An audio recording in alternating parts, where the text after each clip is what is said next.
Hello students, तो कैसे हैं आप लोग। उम्मीद करता हूँ बहुत अच्छे होंगे। तो लास्ट वीडियो में हम लोगों ने बात की थी कि सॉफ्टवेयर क्या होता है और हम लोगों ने ये भी बात की थी कि सॉफ्टवेयर कितने टाइप के होते हैं। आज की वीडियो में हम सॉफ्टवेयर के टाइप्स के बारे में ही बात करेंगे। अगर अभी तक आपने पिछला वीडियो नहीं देखा है तो पहले उस वीडियो को देख लीजिए, जिससे आपके कॉन्सेप्ट जो हैं बेसिक वो क्लियर हो जाए।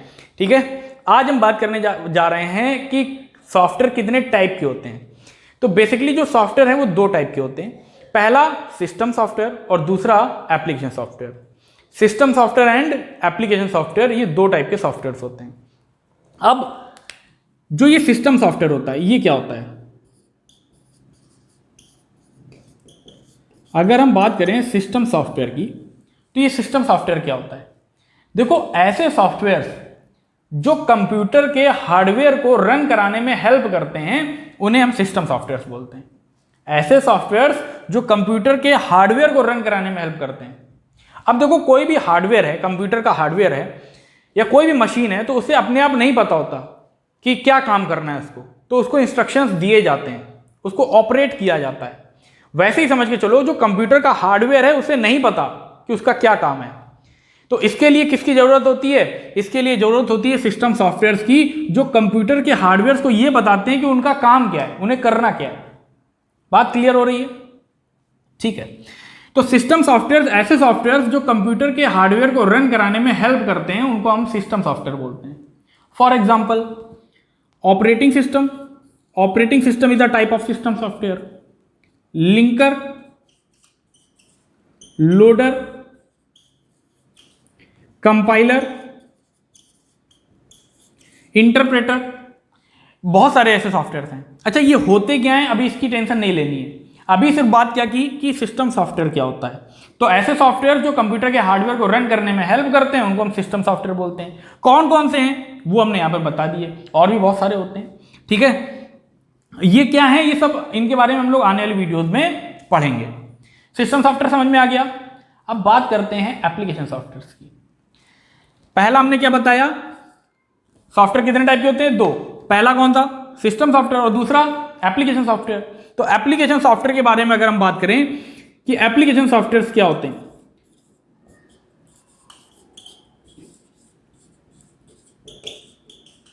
तो ऐसे सॉफ्टवेयर जो पर्टिकुलर किसी काम के लिए बनाए गए होते हैं। ऐसे सॉफ्टवेयर जो पर्टिकुलर किसी वर्क के लिए, पर्टिकुलर किसी काम के लिए बनाए गए होते हैं, और ये इन सॉफ्टवेयर्स को हम सिस्टम सॉफ्टवेयर के ऊपर इंस्टॉल करते हैं। इन सॉफ्टवेयर को हम किसके ऊपर इंस्टॉल करते हैं? सिस्टम सॉफ्टवेयर के ऊपर इंस्टॉल करते हैं। अब ऐसे कौन से सॉफ्टवेयर हैं जो पर्टिकुलर किसी काम के लिए बनाए जाते हैं? बहुत सारे एग्जांपल्स आप ले सकते हैं। जैसे मान लेते हैं, जैसे हमारा कंप्यूटर है, वो रनिंग पोजीशन पे कंप्यूटर वर्क कर रहा है। अब हमें कुछ टाइपिंग करनी है, कोई लेटर टाइप करना है, तो हमें उसके लिए किसी ना किसी सॉफ्टवेयर की जरूरत होगी ना। जैसे मान लेते हैं MS वर्ड। MS वर्ड में हम लोग लेटर टाइपिंग वगैरह ये सब काम करते हैं। तो MS वर्ड एक एप्लीकेशन सॉफ्टवेयर है, अब पर्टिकुलर काम के लिए बनाया गया है। ऐसे ही मान लेते हैं कि हमको अकाउंट्स का काम करना है, तो अकाउंट्स के काम के लिए पर्टिकुलर सॉफ्टवेयर्स होते हैं, जैसे टैली हो गया, ठीक है, और भी बहुत सारे सॉफ्टवेयर हैं, बिजी हो गया। तो ये सभी सॉफ्टवेयर्स क्या होते हैं? ये सभी एप्लीकेशन सॉफ्टवेयर होते हैं, पर्टिकुलर काम के लिए बनाए गए हैं।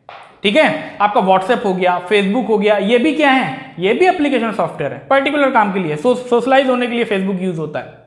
अब फेसबुक से हम बोलें कि भाई क्या करो, अकाउंट्स का काम करो, तो क्या हो पाएगा? नहीं हो पाएगा, वो पर्टिकुलर काम के लिए बनाया गया है। इसलिए ऐसे सॉफ्टवेयर जो पर्टिकुलर किसी टास्क को कंप्लीट करने के लिए बनाए जाते हैं उनको हम एप्लीकेशन सॉफ्टवेयर बोलते हैं, और इन्हें सिस्टम सॉफ्टवेयर के ऊपर इंस्टॉल किया जाता है। इसको और क्लियर करते हैं, इसको हम और क्लियर कर देते हैं। Just a minute.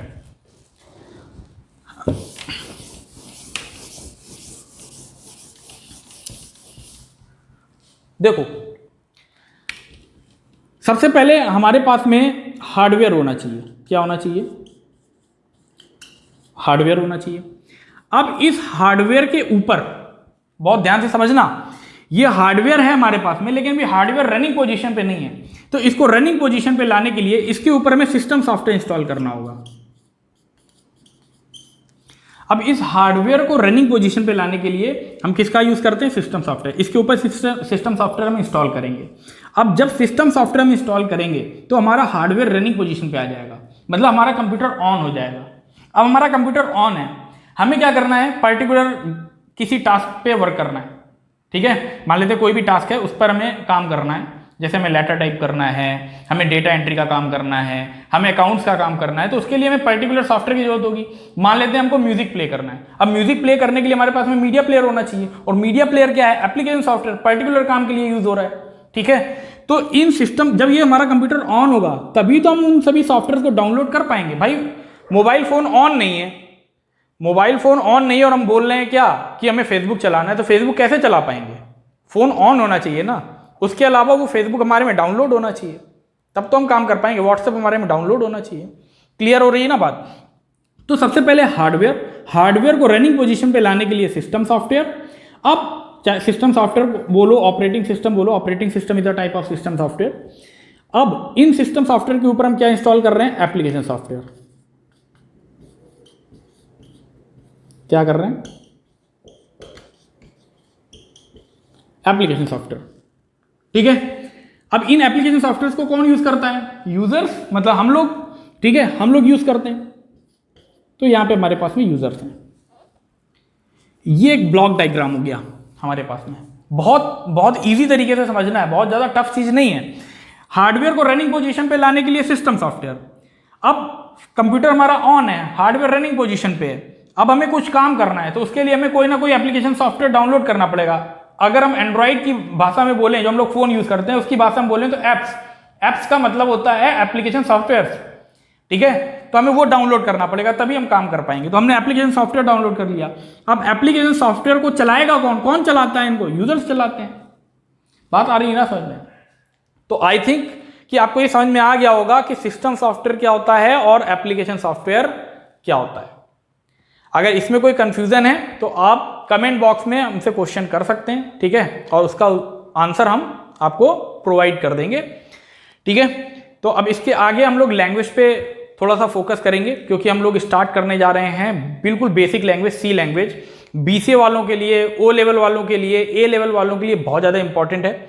बीटेक में भी जो अभी फर्स्ट सेमेस्टर में है, फर्स्ट सेकेंड सेमेस्टर में है, उनके लिए सी लैंग्वेज बहुत ज़्यादा इंपॉर्टेंट है, क्योंकि सी लैंग्वेज जब हम पढ़ते हैं तभी हमको प्रोग्रामिंग के कॉन्सेप्ट क्लियर होते हैं। तो हम उसी सीरीज को आगे बढ़ाएंगे, धीमे धीमे हम लोग लैंग्वेज की तरफ आगे बढ़ेंगे, ठीक है। तो सी लैंग्वेज हम लोग प्रॉपर पढ़ेंगे, बहुत ही ईजी तरीके से पढ़ेंगे। क्लियर है? ठीक है। तो अब बोलने की जरूरत तो होगी नहीं, चैनल सब्सक्राइब कर लीजिए, ठीक है, और वीडियो को लाइक कर लीजिए, और इस वीडियो को शेयर कर दीजिए अपने दोस्तों के साथ में, जिससे उनको भी अगर कोई भी प्रोग्रामिंग के कॉन्सेप्ट में दिक्कत आ रही है या इन सब चीज़ों को, इन सभी टॉपिक्स को समझने में कोई भी प्रॉब्लम आती है तो वो ना आए। तो मिलते हैं आप लोगों से नेक्स्ट टॉपिक के साथ में, तब तक के लिए कीप लर्निंग। जय हिंद।